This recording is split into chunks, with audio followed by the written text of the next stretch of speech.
A continuación, Noticiero Telesucesos. Clasificación A. Apto para todo público.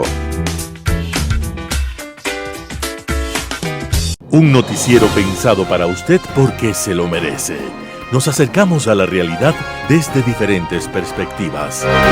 Noticiero Telesucesos.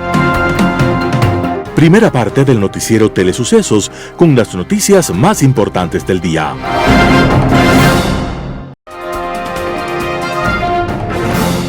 Bienvenidos a su Noticiero Telesucesos. Este espacio informativo llega gracias a Preescolar El Parque. Estamos seguros de ser únicos por haber creado un lugar especial en que las fantasías de los niños se hacen realidad y haber desarrollado un lugar excepcional para crecer, aprender y ser felices. Con orgullo tenemos la certeza de que somos el centro de desarrollo infantil más avanzado de la ciudad. Comuníquese al 099 7372 081. Sean ustedes bienvenidos a su Noticiero Telesucesos. Un día como hoy. El día en que Ana cumplió 13 años, se levantó a las 6 de la mañana para abrir los regalos que iba a recibir de su familia. Ana encontró una blusa, dulces, libros y un diario al que convirtió en su mejor amigo para contarle sus secretos. Y cuando la vida se le anunciaba como un mar de sueños y promesas, de repente empezó la pesadilla para esa niña y para todo el planeta. Aquella niña se llamaba Ana Frank.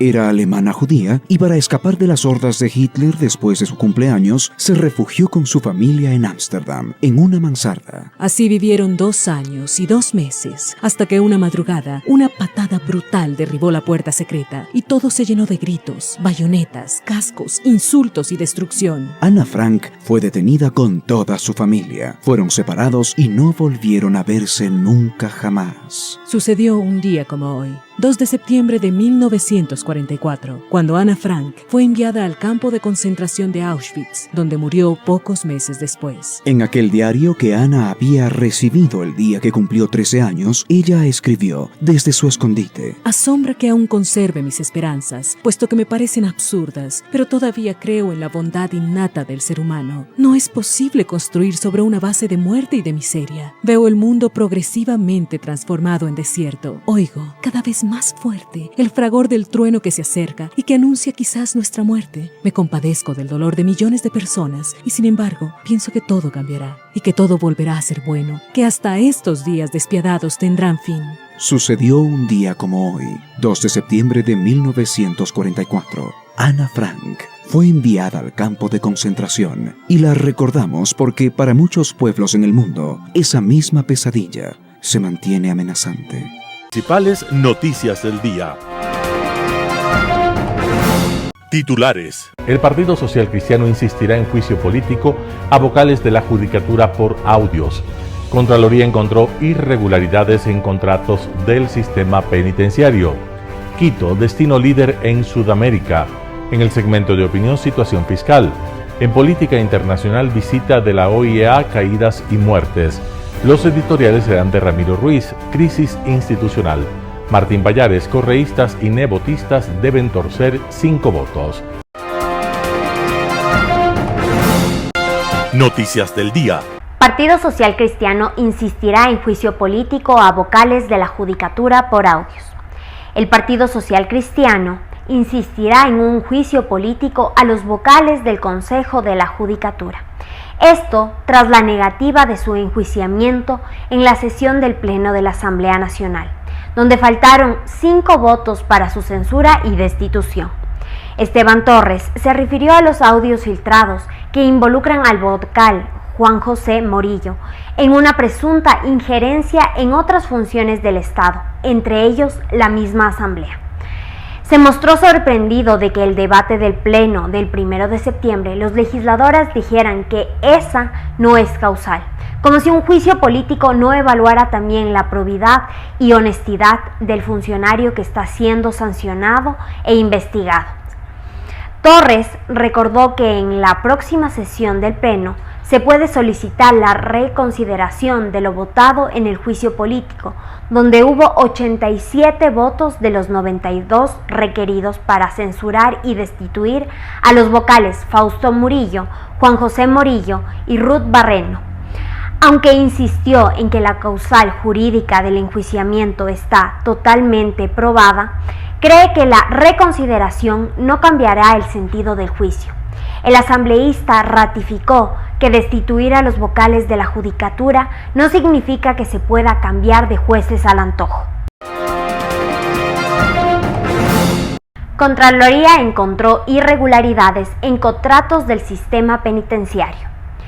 Cerca de 400 muertos han dejado las matanzas carcelarias en Ecuador, que se registran desde el 2019, pero cuyos momentos más críticos se dieron entre el 2020 y 2021. Los factores han sido identificados y se repiten una y otra vez: guerra entre narcobandas, hacinamiento, falta de guías penitenciarios, entre otros. Una de las estrategias para contener la violencia carcelaria ha sido declarar en emergencia al sistema penitenciario. Esto ha permitido generar contratos que permitirán solventar los problemas, pero también ha dado vía libre para que las contrataciones sean más rápidas y directas. En total, desde mediados del 2019, se han realizado 23 contratos que en conjunto representan 12,2 millones de dólares. Desde el 2019, estos contratos no habían sido auditados, pero en agosto del 2022 la Contraloría aprobó un informe que estudia el periodo comprendido entre el 1 de junio del 2019 y el 31 de diciembre del 2021. En dicha auditoría, que se centra en 3 de los 20 procesos que representan investigaciones de 1,9 millones de dólares, la Contraloría encontró 4 irregularidades.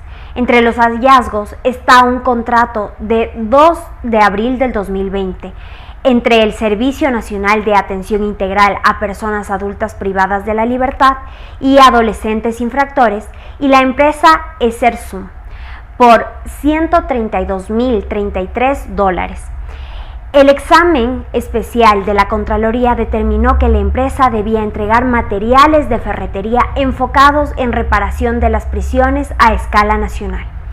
La Contraloría halló que 201 ítems no fueron entregados y que no se suscribieron actas de recepción. Sin eso, comprobar si los materiales se entregaron o no es imposible. También constan inventarios incompletos con respecto a contratos lanzados. En otros contratos también se encontraron que la documentación llegó incompleta y no hubo definición de valores referenciales. Los hallazgos corresponden al SNAI durante el gobierno de Lenín Moreno, cuando el director de la institución era Edmundo Moncayo. Una de las estrategias para determinar las falencias sociales y estructurales de la actual gestión es el censo penitenciario que se realizará hasta noviembre. Para mejorar sus condiciones de habitabilidad y lograr una mejor administración de las cárceles, el gobierno realiza el primer censo de la historia en las 36 prisiones del país. El director del SNAI, Pablo Ramírez, detalló que uno de los principales objetivos es que el hacinamiento sea cero a final de este año. Quito, destino líder en Sudamérica. Este 31 de agosto, Quito fue reconocido como la ciudad turística líder en Sudamérica, gracias a los votos del Ejecutivo, clasificados de la industria y consumidores finales. La premiación se realizó en el evento Caribbean y American Gala Ceremony 2022 en Sandals Montego Bay, en Jamaica. Este 2022, Quito estuvo nominado junto a Asunción, Bogotá, Buenos Aires, Guayaquil, La Paz, Lima, Río de Janeiro y Santiago de Chile, consolidándose como el destino líder gracias a los miles de turistas que lo eligen cada año por sus prodigiosas montañas, fabulosos paisajes y su centro histórico, donde lo prehispánico, colonial, tradicional y moderno conviven armoniosamente.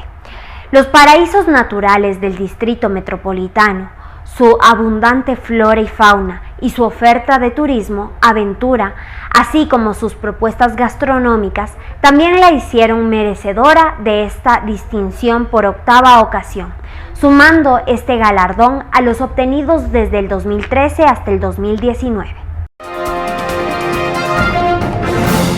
Entrevista del día. La mañana de este viernes, Roberto López, profesor de Derecho Constitucional, habló sobre el siguiente tema: análisis de la votación en la Asamblea para juicio político a los vocales de la Judicatura. Escuchemos lo que dijo en nuestro medio aliado Radio Sucesos. ¿Cómo queda la justicia ecuatoriana después de este fallido intento de destitución, todavía no cerrado, a los vocales del Consejo de la Judicatura? Pero lo que queda es una serie de acusaciones entre las cabezas de la función judicial, tanto Fausto Murillo como Iván Saquicela, denuncias de corrupción, y bueno, más alicaída la imagen de la justicia que antes. Buen día. Buen día, Milton. Gracias por la invitación. Un saludo al público.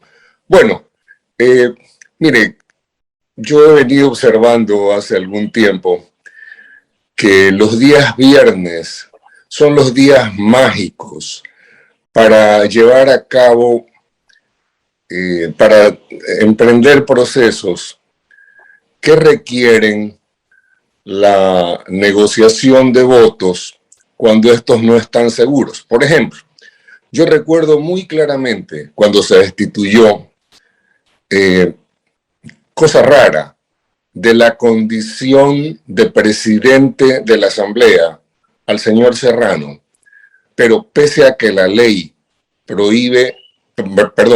permite la separación de los legisladores, a él se lo mantuvo como legislador en un viernes mágico como este. Y oh sorpresa, el día lunes, después de maletines que van y vienen, salidos seguramente de la oficina de la casa o de la cisterna del señor Serrano, hubo los votos para no salvar, o sea, para salvarlo y no sacarlo y no separarlo de la legislatura, porque de esa forma el señor Serrano mantenía la impunidad. ¿Por qué le cuento esto? Porque estamos en otro viernes mágico. Este sábado y este domingo seguramente va a haber una venta de maletines muy grande. Probablemente la gente viaje a Otavalo a conseguir maletines de cuero de buena calidad para que el peso no dañe el maletín. Y entonces, a lo mejor el día lunes nos encontramos con la sorpresa, oh sorpresa, de que esos 5 votos que faltaban ya existen. Esa es mi visión sobre. Pero espérese, lo que pasó, usted vio lo que pasó anoche, vio cómo terminó todo anoche.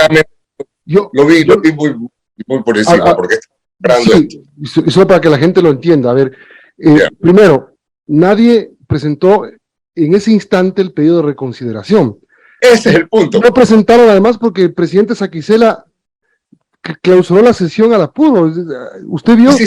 Se acabó. Me atraso el concierto de Carlos Vives, me voy. Así sí, pasó. O sea, no dio chance, o sea, ya lo tenía. Pero eso puede ser sospechoso. ¿Usted cree que eso? No puede ser. Es bestialmente, perdóneme la palabra coloquial, es brutalmente sospechoso la velocidad, la diligencia suprema. O sea, no dio chance a que nadie alce la mano y diga pido reconsideración, nada, cerró la sesión. Ya lo tenía planificado. Espérenme un ratito para que la gente lo entienda. Tomémonos 30 segundos que dura esto y yo tengo en mi teléfono.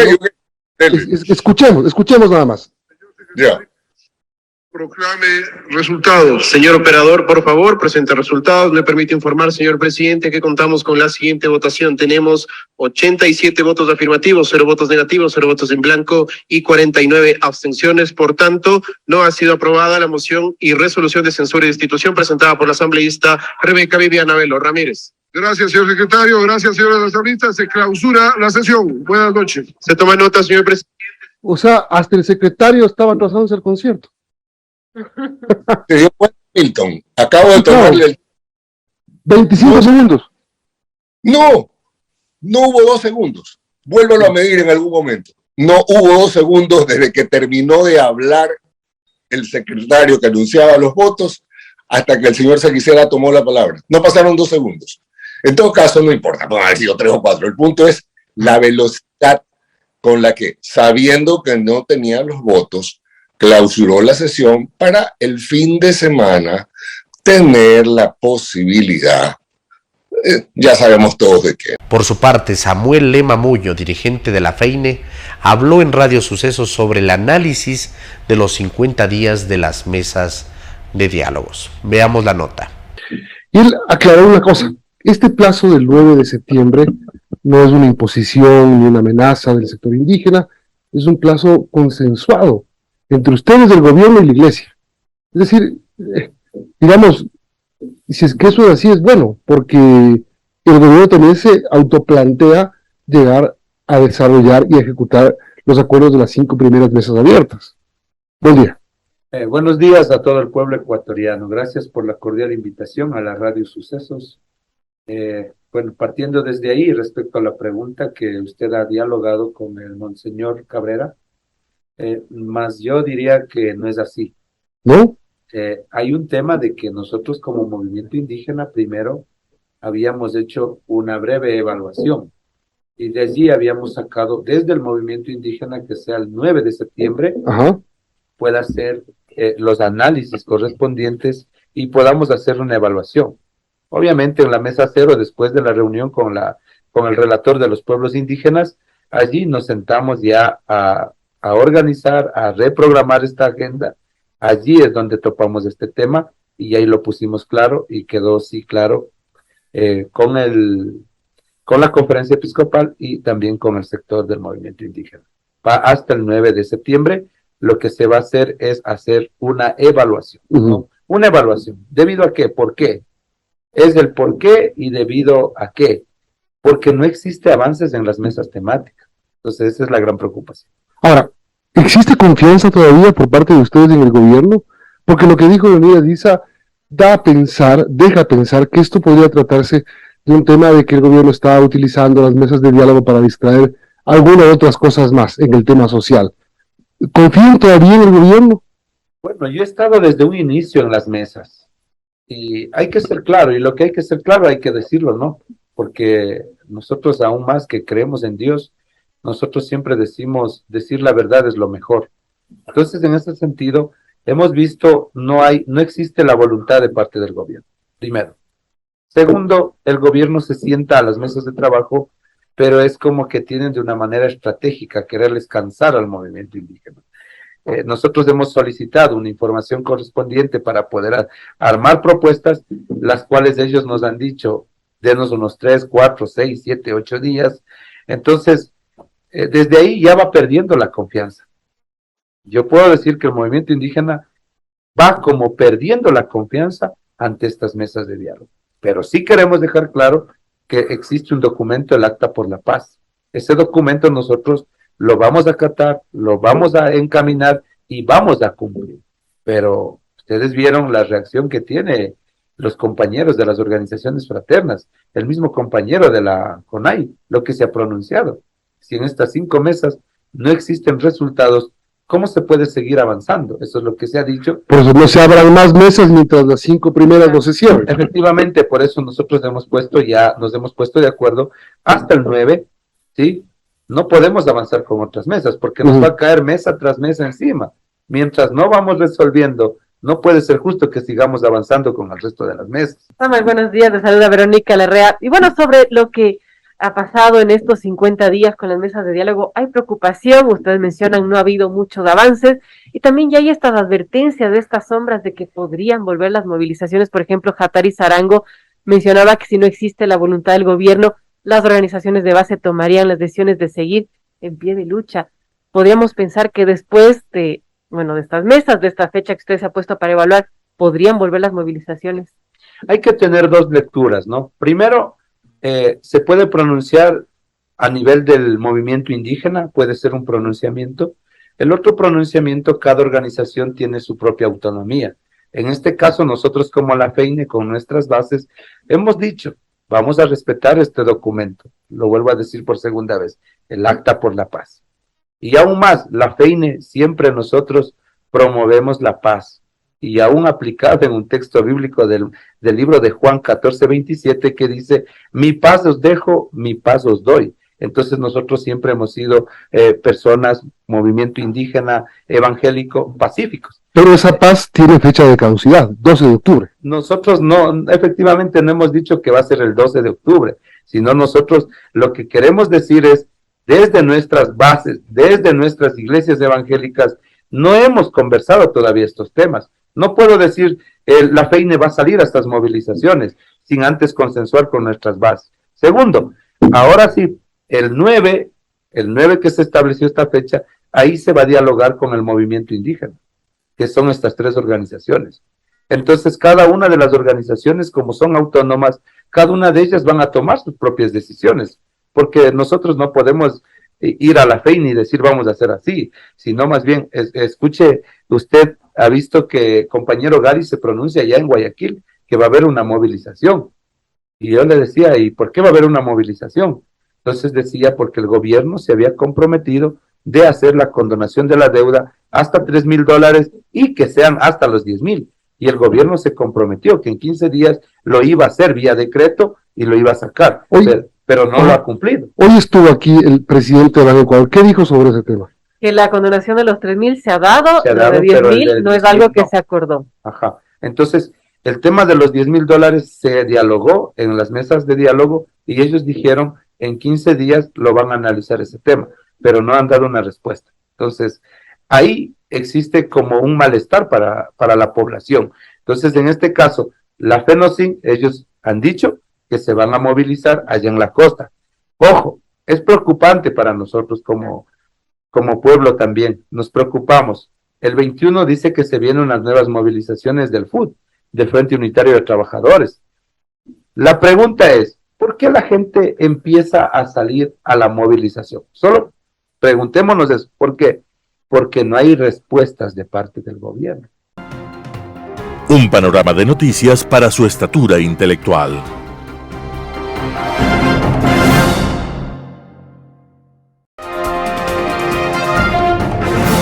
Opinión. Estimados amigos y amigas, gracias por estar con nosotros en este programa de Telesucesos. Creo que hoy conviene hacer algunos comentarios con respecto a la situación fiscal que enfrenta el gobierno ecuatoriano. El gobierno nacional, a través del Ministerio de Economía y Finanzas, ha indicado hace muy poco tiempo de que el déficit fiscal este año será alrededor de $700 millones. Naturalmente que cuando uno escucha esa noticia a nivel nacional e internacional, uno dice, bueno, sencillamente el gobierno a través de la política fiscal está derrotando el déficit fiscal. No obstante eso, parece ser que hay cierto optimismo del gobierno nacional en esta materia. ¿Por qué? Por varias razones.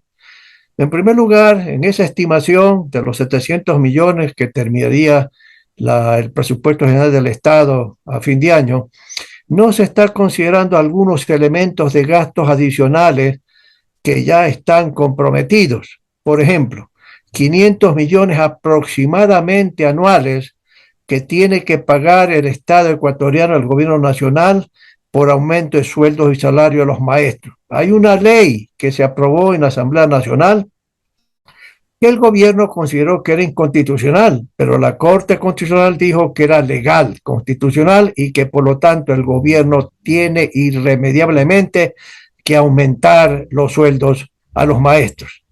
500 millones, y no están esos 500 millones en la estimación que hace el gobierno para estimar el déficit fiscal a fin de este año, ¿sí?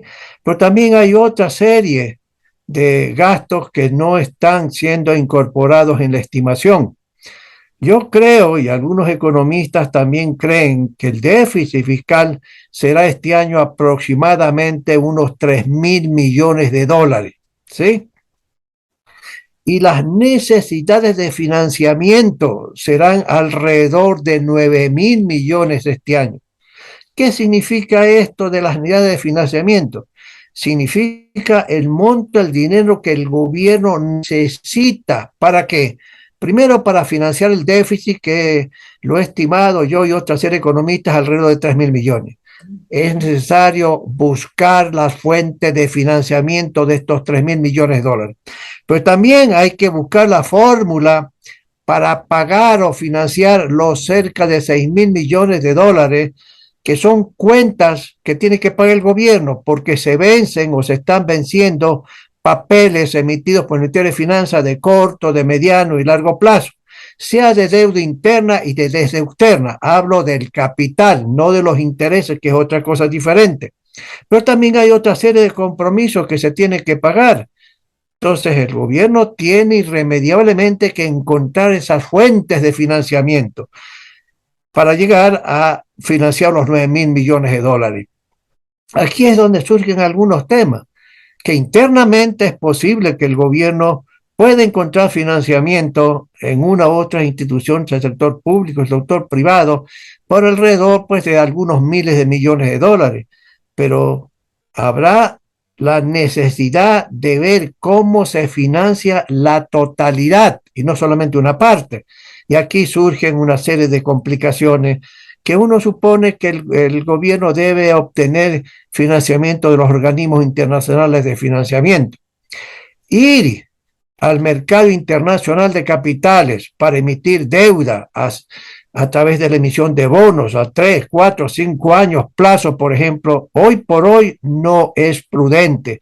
Y eso lo sabe no solamente el señor ministro de Finanzas actual, sino el propio presidente de la República. ¿Por qué? Porque el riesgo país, por una serie de razones que en una sesión próxima vamos a explicar, el riesgo país está en un poquito más de 1.500 millones de puntos básicos. ¿Y eso qué implica? Implica que el gobierno, para que en Nueva York o en Hong Kong o en Londres le pueda comprar bonos a 3, 4, 5, 10 años, tiene que pagar una tasa de interés superior al 15% anual. Y eso es imposible de que el gobierno pueda aceptar eso. De tal manera que el tema del financiamiento a través de los organismos multilaterales, como es el FMI, el Banco Mundial, el Banco Interamericano, la Corporación de Fomento, por ejemplo, son fuentes necesarias para tratar de cerrar la brecha. Y si un momento dado esos 9.000 millones no encuentran 1.000, 2.000 millones de dólares, entonces lo que yo veo es que van a financiarlo a través de reducir más la inversión pública del Ecuador y o de que aumenten las cuentas por pagar al Seguro Social, por ejemplo, a otra serie de proveedores y acreedores nacionales. Y eso naturalmente no sería lo más adecuado, pero el gobierno está haciendo un esfuerzo para poner orden en las finanzas públicas, definitivamente sí, y hay que apoyar ese esfuerzo. Es necesario cada vez, ¿qué cosa? Y el ministro de Finanzas actual lo está haciendo, eliminando toda una serie de gastos superfluos, una serie de gastos improductivos, y dedicar el gasto del gobierno en todo aquello que es indispensable y necesario. Pero ¿cómo se ha podido, digamos, según el gobierno nacional, tratar de bajar los déficits de años anteriores?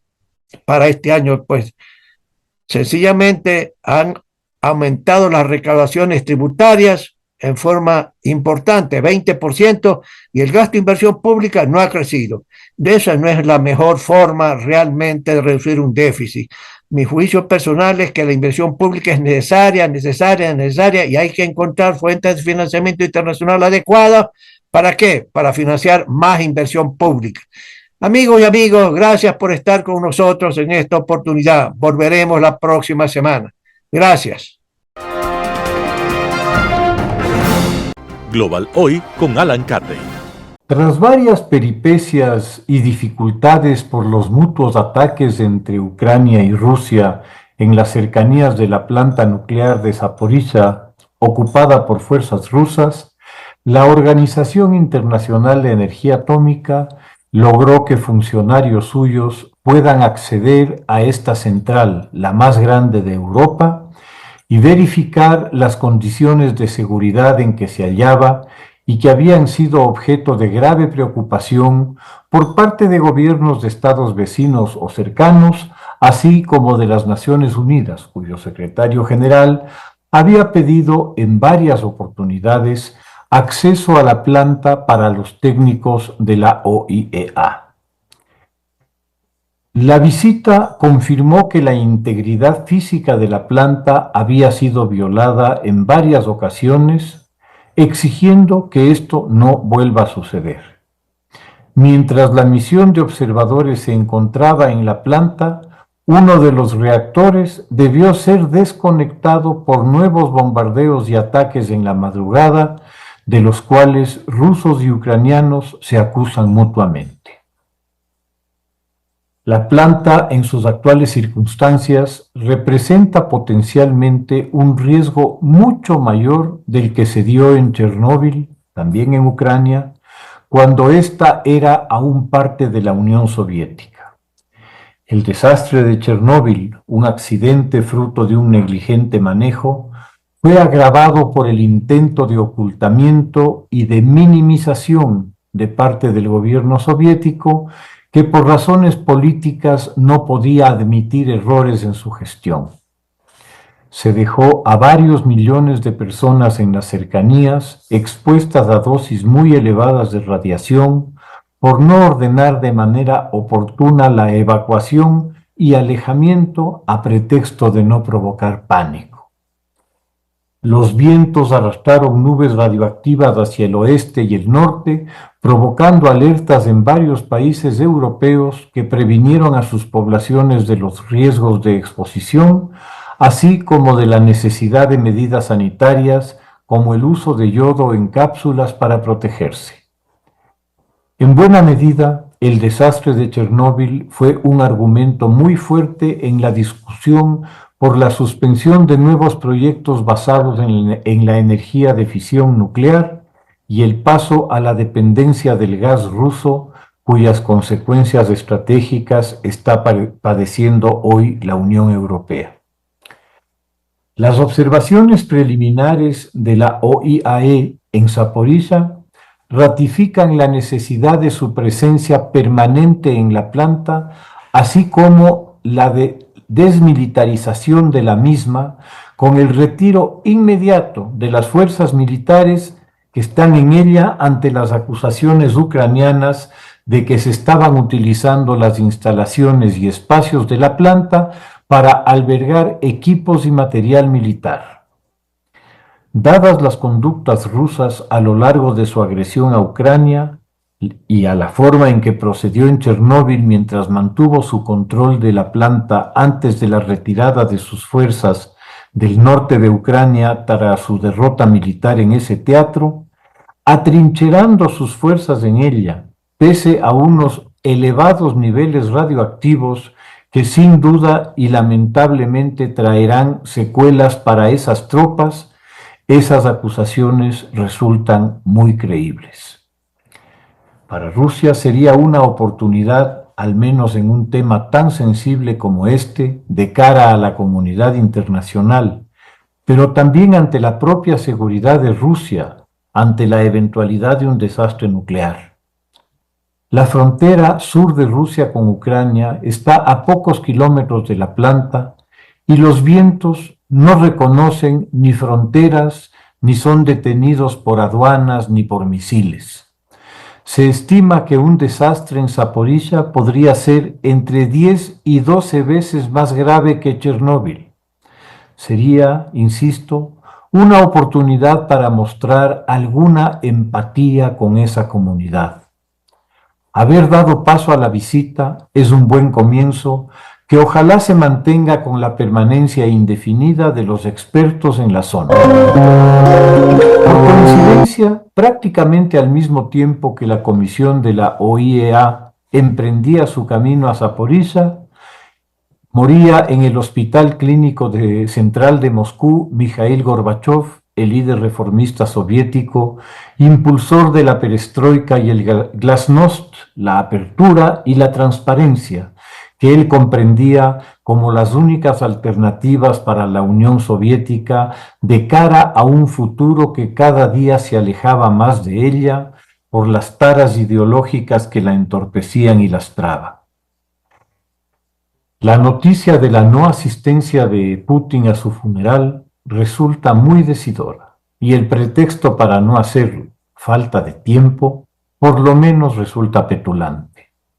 Para el presidente Putin, quien expresamente dijo que la desintegración del Imperio Soviético había sido la peor tragedia del siglo XX, ir al entierro del que fuera su sepulturero y síndico de quiebra debe haber sido un dilema casi existencial. Él, que se ve a sí mismo como el restaurador del Imperio ruso y el inspirador del renacimiento del espíritu ruso y eslavo, del cual es su paladín, por más razón de Estado que sea, no asistirá al sepelio. Esta ausencia mezquina en forma alguna afecta a la imagen, tal vez trágica, pero extraordinaria, de un líder que se atrevió a mirar la realidad del destino al que había llevado a su pueblo un sistema perverso de represión y opresión, que a nombre de la utopía asesinó a millones y encerró a decenas de millones en gulags y campos de muerte. A quien sí retrata es al que lamenta la desaparición de ese monstruo genocida y lo califica de tragedia. Curiosamente, en ese mismo hospital donde fallece Gorbachov, a día seguido, se lanza por una ventana elevada el presidente de Lukoil, una de las principales compañías petroleras rusas, Radil Maganov, muriendo por sus heridas.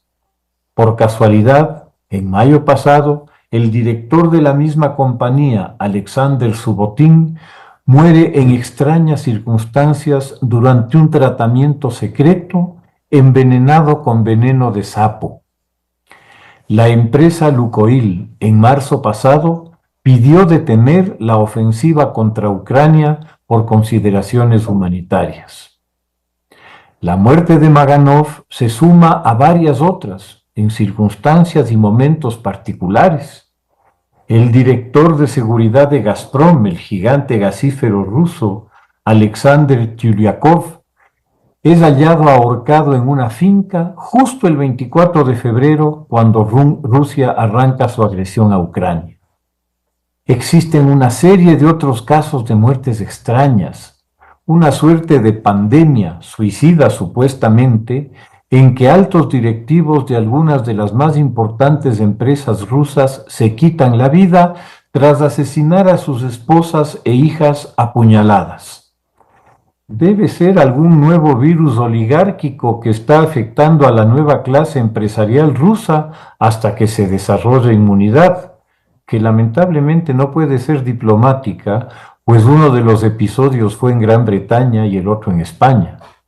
Al parecer, los sobrevivientes han encontrado mejores alternativas apoyando la agresión a Ucrania. Eso es curarse en salud. Muchas gracias. Editorial. Crisis institucional. Artículo de Ramiro Ruiz. El país tiene problemas económicos, sociales, políticos y culturales que vienen desde hace décadas sin resolverse. Más bien se han agudizado. Esta realidad desconcierta y desmoraliza a los ecuatorianos. Más todavía, revela una reacción negativa en la convivencia, como la desconfianza a las instituciones y al gobierno. Ecuador está entre los 16 países de América Latina y el Caribe con la economía todavía sin recuperación desde la pandemia y el paro nacional del mes de junio pasado. Además, está entre las 3 naciones que terminarán el año del 2022 con un PIB más bajo que el del 2019. El atraso de Ecuador se debe a que en 2020 su PIB sufrió la caída más dura desde que existe información. El PIB de Ecuador, es decir, la riqueza creada actual, es del 4.2%, Perú 13.3%, Colombia 10.6%. En la actualidad el país vive una progresiva inseguridad y violencia. Solo hasta el 13 de agosto se registraron 2.647 muertes. La mayoría se relaciona con el crimen organizado y el narcotráfico. Además de estos problemas, la crisis institucional se concentra en la lucha de poderes en 4 de las 5 funciones del Estado. El Ejecutivo, el Legislativo, la función judicial y la de transparencia llevan algunas semanas en peleas y acusaciones. La función electoral no podía desperdiciar esta crisis y se sumó a las denuncias de supuestas bobadas. La última encuesta de Click Report revela que los ecuatorianos viven desengañados en la situación nacional, especialmente por la inseguridad. Tienen poca esperanza en el futuro y la mayoría piensa que la situación empeorará. El 79.69% de los encuestados califican mal a la situación general del país. El problema principal es la delincuencia con el 32% y el desempleo con el 27%. ¿Qué hace el padre y la madre de un hogar que no tienen trabajo seguro y son responsables de la sobrevivencia de los hijos? Buscar un trabajo informal, tal vez recurrir a los chulqueros para conseguir prestados algunos miles de dólares y entregar a los coyoteros. También es posible que caigan en la tentación de vender droga.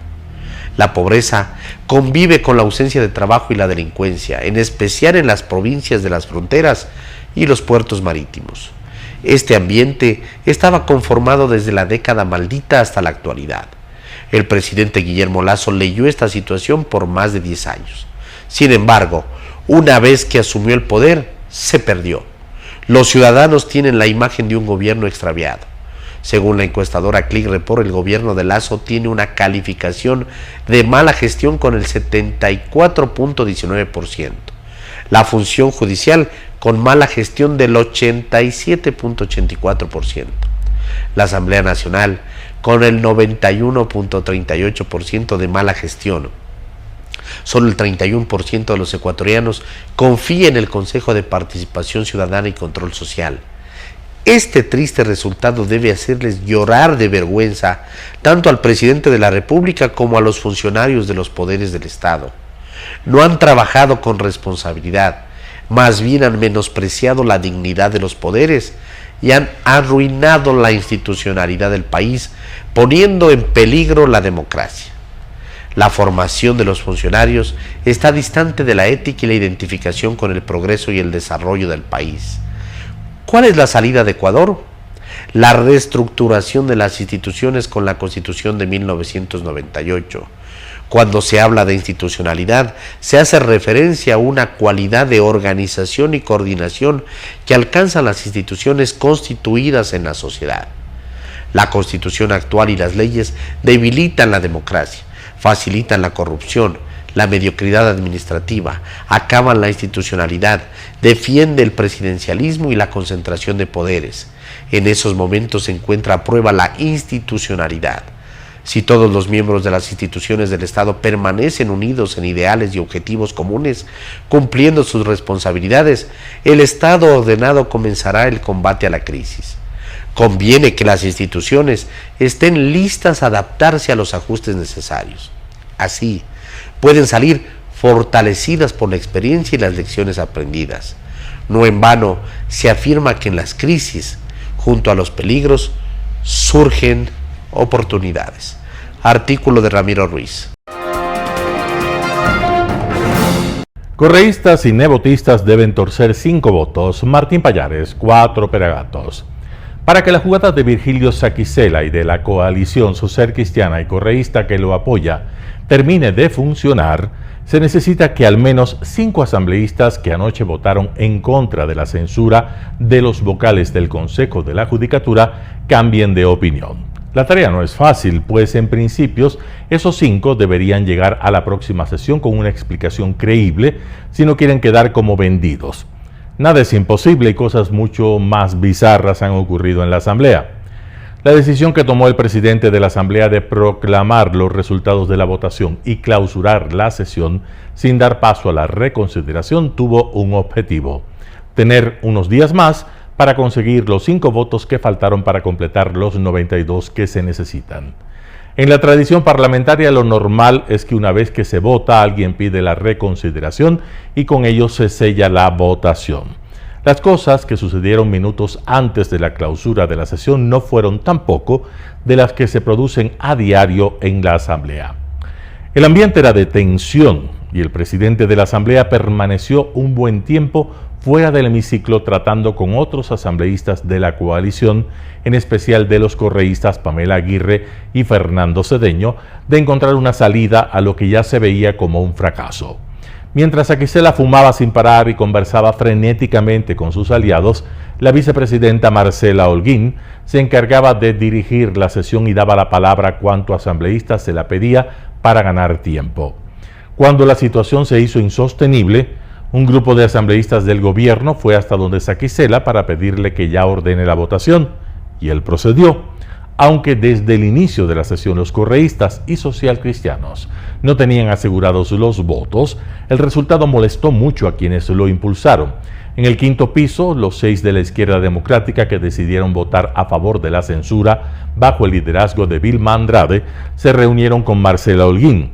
De lo que se sabe, el propósito fue ver cómo podrían revertir la situación para el martes, en que posiblemente se convoque a la sesión. Andrade y 5 asambleístas más del bloque de la izquierda democrática habían anunciado el miércoles que, apartándose de los lineamientos de la directiva del partido que ordenó la abstención, iban a votar por la censura. Entre estos asambleístas estaba la ex vicepresidenta de la Asamblea, Yesenia Huamaní, que fue destituida por la alianza de correístas y socialcristianos, y Marlon Cadena, jefe de la bancada. La reacción de frustración e indignación de los correístas y de los socialcristianos fue inmediata. El correísta Virgilio Hernández puso en su cuenta de Twitter un mensaje que decía que el festejo del gobierno y Pachacutic era incomprensible, indecoroso y vergonzoso, mientras que los socialcristianos prefirieron guardar silencio. Esteban Torres no puso nada en sus cuentas de redes sociales, y lo mismo ocurrió con Luis Almeida, que fue uno de los interpelantes junto a la correísta Viviana Veloz. Marco Morales Andrade, hijo de Vilma Andrade, que impulsa causas en la Corte Nacional de Justicia, tampoco se contuvo y condenó también en Twitter lo que había ocurrido. Para quienes piensan que el tema de los vocales del Consejo de la Judicatura es una cosa juzgada, mejor vayan y revisen detenidamente el procedimiento legislativo. A los auspiciantes del juicio les falló algunas gestiones para conseguir los votos. Quizás la más importante fue en Pachacutic, donde se mantuvo en casi toda la bancada la decisión anunciada por el jefe de la bancada, Salvador Quispe, de que no irían a votar, pues para ellos estaba claro que tras el juicio está la intención de echar abajo las sentencias en contra de Rafael Correa y sus lugartenientes, utilizando un recurso de revisión.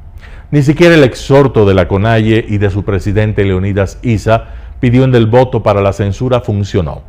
Tampoco alcanzó el lobby personal que hizo el presidente de la Corte Nacional de Justicia, Iván Saquicela, especialmente con los miembros de la bancada de la izquierda democrática, ni los frenéticos esfuerzos en redes y medios que desplegaron abogados particulares que litigan en la Corte Nacional de Justicia.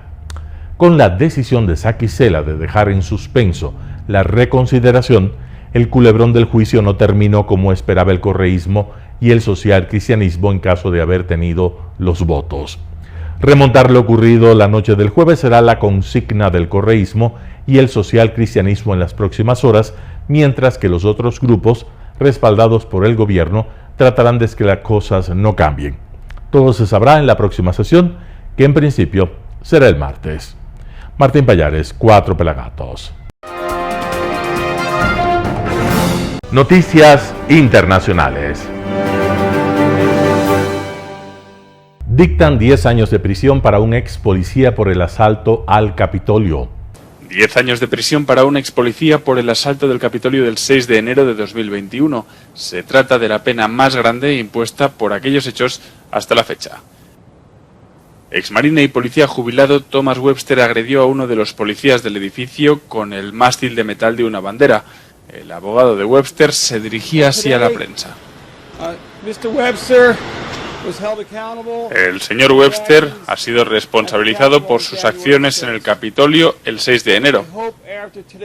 Espero que después de hoy, como americanos, podamos unirnos y empezar a hablar de cosas como el perdón, la bondad y la paz.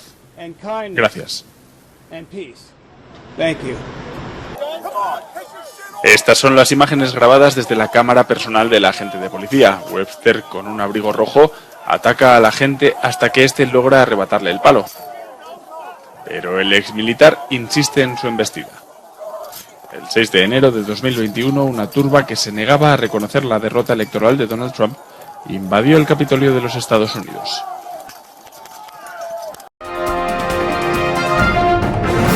Este jueves entró en efecto la Ley de Zonas Libres de Armas en Nueva York, que prohíbe que individuos armados ingresen a áreas repletas de turistas como Times Square, donde circulan 475,000 personas a diario según la alcaldía.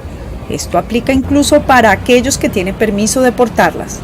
Va a ser un desafío cuando piensas que hay una pequeña población de personas que pueden portar armas legalmente, y la pregunta será para las fuerzas del orden, que deberán identificar si una persona tiene o no permiso de portar armas. Quienes ingresen armados a estas áreas, que incluirán también recintos como iglesias y estarán delimitadas con letreros de zona libre de armas, serán arrestados y enfrentarán cargos por delito grave. Algunos entusiastas de las armas consideran que la ley estatal atenta contra el derecho de portar armas consagrado en la Constitución estadounidense. Yo creo que sí, porque aquellas personas que se sienten como que inseguras de sí y cree que eso es como un mecanismo para protegerse. La gobernadora alega que el derecho de portar armas es para defensa propia y no para herir a otros. Aún así, los estados pueden seguir regulando sus leyes. Turistas en Times Square celebran la medida. Ir a una ciudad y no solamente visitar el centro, es no portar armas, porque eso te da derecho a muchas cosas, en que uno pelea por alguna cosa pequeña y pierda el control y haga un disparo. Entonces eso le da mucho poder a las personas.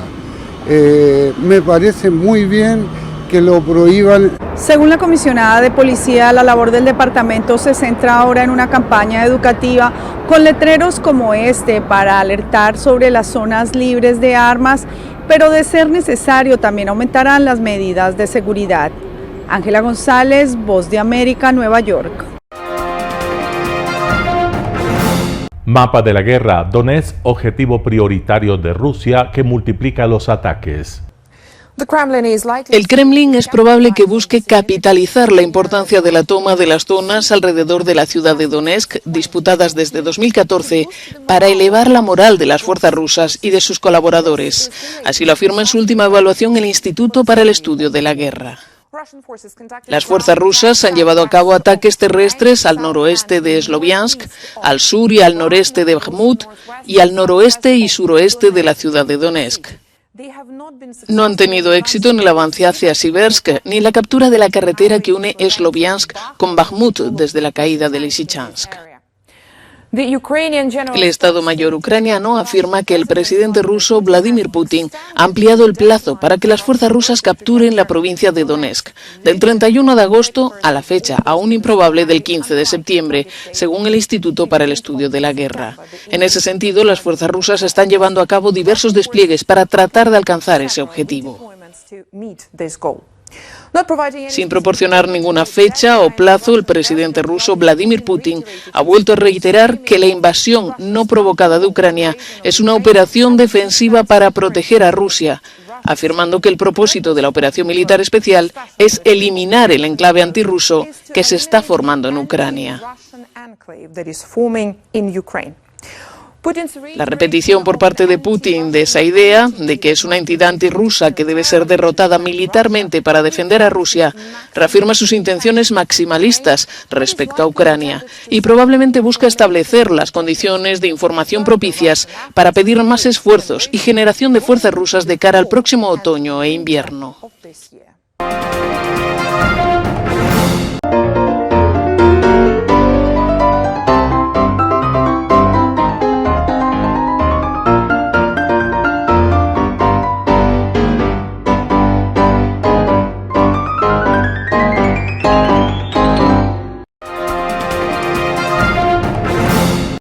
Gracias por sintonizar el noticiero Telesucesos.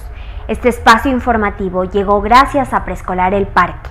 Estamos seguros de ser únicos por haber creado un lugar especial en que las fantasías de los niños se hacen realidad y haber desarrollado un lugar excepcional para crecer, aprender y ser felices. Con orgullo tenemos la certeza de que somos el centro de desarrollo infantil más avanzado de la ciudad.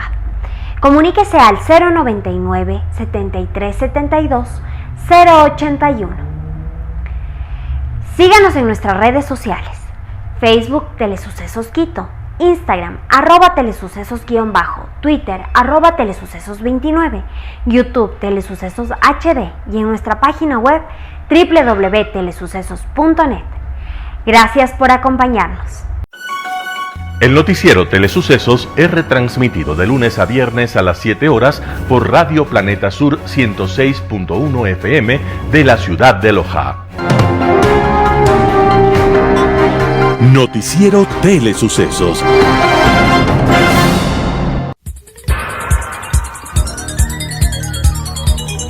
Las opiniones vertidas en este espacio por la producción y dirección del programa son de exclusiva responsabilidad de sus autores y de quienes intervienen en ellos.